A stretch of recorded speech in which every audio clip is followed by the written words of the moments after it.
가상화폐 대장주라고 불리는 비트코인 최고가를 잇따라 갈아치웠는데 네. 12만 달러를 돌파했어요. 네, 그렇습니다. 12만 달러 돌파고요. 우리 네. 원화 기준으로는 1억 6,600만 원, 오기 직전에 1억 6,600만 원이었습니다. 네. 만 달러를 돌파한 해 만에 이랬는데 비트코인이 이제 12만 달러가 됐고요. 야, 작년 10월부터 보면은 맞습니다. 1년 기준으로 보면 한 110%, 2배 넘게 올랐습니다. 저 때가 언제였냐면 트럼프 대통령이 이제 대선 후보 시절에 자기가 암호화폐 대통령이 되겠다. 또 뭐 미국을 암호화폐의 수도로 만들겠다. 그럴 때 갑자기 부양시키면서 꿈틀대기 시작하지 않았습니까? 네. 그때부터 등락을 거듭했지만 계속해서 상승을 하고 있고 연초 이후로만 봐도 한 45%, 50% 가까이 급등세를 이어가고 있습니다. 지금 미국 증시에 직접 투자하는 이른바 서학개미들의 투자금도 가상자산 시장에 지금 몰리고 있어요. 네, 그렇습니다. 뭐 크게 보면 역시 테슬라, 엔비디아 이 둘을 따라잡을 수는 없지만 이 최근 기준으로 보면 우리의 서학개미들이 가장 많이 산 미국 주식은 미국 기업의 주식은 어디냐? 서클이라는 데입니다. 단연 압도를 하고 있죠. 네네. 팔런티어보다도 거의 2배 이상 더 많이 사고 있는데요. 네. 저 서클은 뭐냐? 스테이블 코인에 뭐 유력 스테이블 코인이 두 가지 종류가 있습니다. 테더라고 불리는 USDT, 그다음에 USDC가 있는데 바로 그 USDC의 발행사입니다. 그러니까 지금 우리의 서학개미 분들은 앞으로 트럼프 대통령, 트럼프 정부가 스테이블 코인을 강력하게 밀어붙이고 있지. 그러면 USDC로 더 활성화되겠지. 그럼 저 발행사인 서클이라는 기업도 좋아질 거야라고 해서 저 서클이라는 발행사의 기업 주식을 잇따라 순매수하고 있는 겁니다. 이렇게 그 가상자산 시장에 자금이 몰리는 배경이 또 하나 있다고 들었는데 설명해 주시죠. 그래서 뭐 길게 보면 뭐 여러 가지 암호화폐에 대한 이야기를 할 수 있겠지만 이제 단기적으로 보면 바로 이번 주가 네. 일명 크립토 위크라고 불리는 크립토 미국의 가상자산 3법이 뭐 상원 혹은 하원 미 의회를 통과해서 확정되는 그런 한 주가 될 것 같습니다. 지금 화면에 그 예. 가상자산 3법의 세 가지 법이 나오고 있는데요. 첫 번째는 클래리티 법안이라고 해서 우리가 암호화폐, 가상자산이 실질적으로 제도권에 들어오려면 뭘 규제를 하려면 가상자산이 이런 거고 뭐고 규정을 해야 되는 것 아니겠습니까? 예. 클래리티 명확하게 한다. 이제 본격적으로 암호화폐라는 게 판타지가 아니구나. 이제 그런 것들을 하는 첫 번째 법안이고요. 네. 두 번째가 중요한데 지니어스 법안, 스테이블 코인 법안, 달러 스테이블 코인 법안이라고 생각하시면 될 것 같습니다. 상원을 통과했는데 아마 하원도 할 것 같고요. 마지막이 저 중앙은행의 가상자산 감시 법안인데 뭐 이야기하자면 길지만 실은 이 스테이블 코인 이전에 각국의 중앙은행은 CBDC라고 하는 네. 중앙은행이 기존의 화폐를 디지털화하는 과연 우리는 디지털 원, 미국은 뭐 디지털 달러 예. 이렇게 이제 중앙은행이 추진하고 있었는데 저걸 이제 트럼프 대통령이 깨부쉈죠. 그래서 개인들이 발행하고 있는 저 암호화폐를 뭐 쉽게 말하면 건드리지 마라, 인정해라라는 이제 그 3법이 모두 통과될 가능성이 높아서 특히 이번 주에 앞서도 봤지만은 비트코인뿐만이 아니라 코인들이 시세가 나고 있다 이렇게 보시면 되겠습니다. 지금 뭐 용어가 여러 가지가 나오면서 뭐 CBDC가 뭐야, USDT가 뭐야 여러 가지 헷갈리시는 분들 많을 텐데 일단 요 두 차이점을 여쭤볼게요. 네. 스테이블 코인하고 지니어스 법안이 담고 있는 내용하고 뭐 어떻게 다른지 또 스테이블 코인하고 비트코인은 개념적으로 어떻게 다른지. 그 얘기하자면 긴데요. 일단 비트코인은 쉽게 말해서 가격이 움직이죠. 뭐 올랐다가 내려갔다가 뭐 한때 10,000달러 간에 20,000달러 간에 망하니 하는 게 5만, 7만, 12만 달러가 가지 않았었습니까? 네. 그런데 스테이블 코인이라는 거는 스테이블하다라는 거거든요. 물론 가격이 스테이블하다라는 뜻보다는 어떤 담보, 어떤 기준이 있으면 그 담보 가격처럼 똑같이 움직인다. 그러니까 지금 더 쉽게 얘기하면 달러 스테이블 코인이라고 한다면 달러 스테이블 코인, 네. 앞서 말한 USDT라든가 USDC는 달러 가격과는 연동해서 스테이블하게 움직인다라는 겁니다. 이 지니어스 법안이라는 게 뭐냐? 뭐 지니어스 하니까 약간 뭐 천재 그런 느낌인데 그게 아니라요. 정식 명칭은 Guiding and Establishing National Innovation for US 스테이블 코인, 그러니까 달러 스테이블 코인을 세우고 이것을 일종의 좀 가이드, 리딩, 규정하는 법안이다라고 해서요. 네. 이 지니어스 법안은 스테이블 코인에 대한 모든 것을 담긴 법안이다. 이렇게 생각하시면 되겠거든요.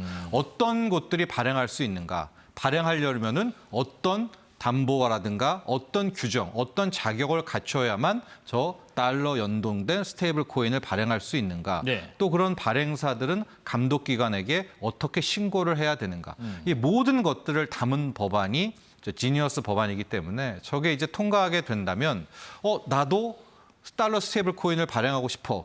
요건이 있어야지 맞춰서 들어갈 거 아니겠습니까? 그러니까 아마 저게 법안이 통과되게 되면 기존에 기다렸던 발행사들도 대거 이 달러 스테이블 코인 시장에 뛰어들 수 있기 때문에 아마도 저 지니어스 법안이 아마 이 가상자산 3법 중에서는 현재 가장 큰 관심을 받고 있는 겁니다. 이런 것들이 통과되면 이 스테이블 코인이 제도화가 돼서 그 제도 안에서 뭐 발행을 하든 뭐 거래를 하든 그렇죠. 이런 것들이 가능해지는 어떻게 보면 합법화되고 양성화되는 그런 작업이라고 좀 이해가 되네요.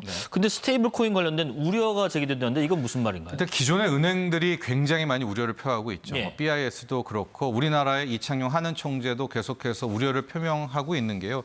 이렇게 생각하시면 될 것 같아요. 이제 달러 스테이블 코인이 막 활성화가 돼요. 네. 그러면 이제 외국인 관광객이 우리나라에 왔을 때 굳이 뭐 원화로 환전하지 않겠죠. 않겠죠. 예. 우리나라 가게들도 다 저 달러 스테이블 코인을 결제하는 기계를 놓겠죠. 그러면 그냥 달러 쓰는 겁니다. 그렇게 된다면 뭐 크게 보면 카드사들, 피지사들 이것도 굉장히 타격을 받게 되고 송금 수수료도요. 우리는 보통 미국 송금 수수료 양쪽 떼게 되면 6%대는 떼야 되거든요. 그런데 저 달러 스테이블 코인이라는 스테이블 코인을 이용해서 뭐 송금을 주고받는다면은 지금으로서는 한 0.3%? 그러니까 완전히 은행들이 갖고 있는 송금 업무라는 것도 유명무실하게 되는. 막 이래서 아마 기존의 제도권에 있는 이제 기득권 은행권들에서의 이제 반발이 있고요. 네. 더 중요한 이슈는 그럼 왜 트럼프 대통령은 저렇게 달러 스테이블 코인에 목을 메고 있는가? 이게 굉장히 큰 핵심이거든요. 네네. 이게 이제 달러 패권. 단기간에 이야기하기는 좀 그런데 달러라는 것이요. 1971년 이전에는 금본위 제도였습니다. 달러를 발행하려면 연준 창고에 금을 놓고 달러를 발행해야 되는데 이걸 이제 닉슨 대통령이 베트남 전쟁 때문에 깼죠. 근데 달러 담보가 깨지니까 사람들이 달러를 막 무시합니다. 그래서 어떤 일을 정하느냐? 사우디아라비아로 이제 헨리 키신저 당시 장관이 날아가서 밀약을 맺게 돼요. 예. 사우디와 미국이 무슨 밀약이냐? 이 세상의 모든 석유는 달러로만 거래한다. 그러니까 달러 같은 경우에는 금을 잃어버리고 석유라는 새로운 스폰서를 얻게 된 거죠. 담보를요. 그래서 이제 우리가 페트로 달러라고 하는데 이제 석유도 깨지잖아요. 뭐 트럼프는 화석 연료지만 이제 석유 시대가 가고 있지 않습니까? 그럼 이제 달러를 누가 찾겠습니까? 게다가 지금 달러의 미국에 대한 빚도 어마어마하고 뭐 4경을 넘어서 5경을 치솟고 있으니까 미 국채에 대한 인기도 떨어지고 바로 이때 트럼프가 달러 스테이블 코인을 들어오는 겁니다. 네. 왜냐? 사람들이 만약에 스테이블 어디 갔을 때 다 달러 사겠죠, 아직까지는. 그러면 이제 달러 스테이블 코인을 통해서 달러에 대한 수요를 촉발시키는 겁니다. 이게 하나가 있고요. 또 하나가 예. 이번에 지니어스 법안을 보면 발행사들의 이 담보를 잡을 때는 1대1 담보입니다. 가령 1달러에 1코인을 발행하려면 너네는 계좌에다가 1달러를 넣어야 돼. 소위 말한 우리 현재 은행들은 10% 지급 준비율이잖아요. 우리가 1억 갖다 주면 1,000만 원만 남겨두고 9천만 원은 자기네들이 계속 돌려서 융통하죠. 신용 창출을 네네. 하고 있지 않습니까? 근데 이 달러 스테이블 코인 지니어스는 1대1입니다. 그러면은 내가 뭐 1조 가령 뭐 달러에 달하는 달러 스테이블 코인을 발행하고 싶다. 1조 달러를 쟁여놔야 발행할 수가 있는 것 아니겠습니까? 그런데 아마 발행사들은 국채를 하겠죠. 왜냐하면 이자를 주니까 달러를 쌓아놓지 않고. 그러면 미 국채에 대한 수요도 다시 생기고. 뭐 석유는 사라졌지만 달러 스테이블 코인이 확산되면 역시 달러 패권이고. 그래서 이 이면에는 또 이 달러 패권에 대한 것도 함께 지적되어 있기 때문에 네. 이 달러 스테이블 코인이 뭐 단순히 하나의 뭐 미래 뭐 화폐 뭐 이 정도를 뛰어넘는 또 하나의 의미도 있다. 이렇게 생각해 보시면 되겠습니다. 지금 뭐 중국도 위안화 스테이블 코인을 발행하는 논의가 확산하는 분위기라고 하고 우리나라도 지금 원화 스테이블 코인 목소리가 좀 높아지는 분위기라고 하는데 이게 우리나라에서도 법적으로 허용되면 어떻게 될까 싶기도 해요. 그렇죠. 그래서 이제 반반인 것 같아요. 예. 이제 이걸 좀 싫어하시는 분들은 원화 스테이블 코인 발행해봤자 누가 원화 스테이블 코인을 쓰겠느냐. 그 가치 예, 중심에서. 다 달러를 쓰거나 아마 중국 관광객들은 위안화는 할지 안 할지 모르지만요. 뭐 그렇게 하지 않겠느냐라는 또 있지만 또 한 축은 아니다. 지금 이렇게 빨리 우리가 발빠르게 대처하지 않으면 모든 패권을 달러 스테이블 코인한테 뺏기니까 원화 스테이블 코인을 빨리 활성화시키고 개발을 하게 되고 우리만의 또 다른 수요처를 찾게 된다면 원화에 대한 수요를 늘릴 수 있는 또 하나의 계기가 된다. 또 이런 주장도 함께 있습니다. 뭐 가령 요즘에 뭐 K-팝 데몬 헌터스 이렇게 해가지고 우리 K-팝 K 컨텐츠에 대한 인기가 되게 높지 않습니까? 네. 그러니까 뭐 K 웹툰을 거래할 때는 무조건 원화 스테이블 코인으로 해야 된다. 뭐 이런 식으로 창출하게 되면 네. 새로운 기회가 열리니까 어서 빨리 그렇게 너무나 자괴감 갖지 말고 원화 스테이블 코인으로 나가자는 쪽이 있는데 현재 여당인 민주당이 디지털 자산 기본법을 발의를 해서 이제 이 원화 스테이블 코인의 발행 요건들을 좀 규정하고 있고요. 이런 것들을 이제 조망을 해서 앞으로 법을 더 손볼 그럴 생각이기는 한데 이창용 하는 총재도 처음에는 굉장히 좀 반대하는 듯한 모습을 보이다가 이게 가야 되는 길이라면 일단 은행권이 주도를 해서 원화 스테이블 코인을 가야 된다라는 상당히 좀 전향적인 입장으로 바뀌었거든요. 네. 그래서 당분간 뭐 이런 미국의 달러 스테이블 코인 못지않게 우리나라의 원화 스테이블 코인에 대한 이야기도 확산될 그럴 전망입니다. 네.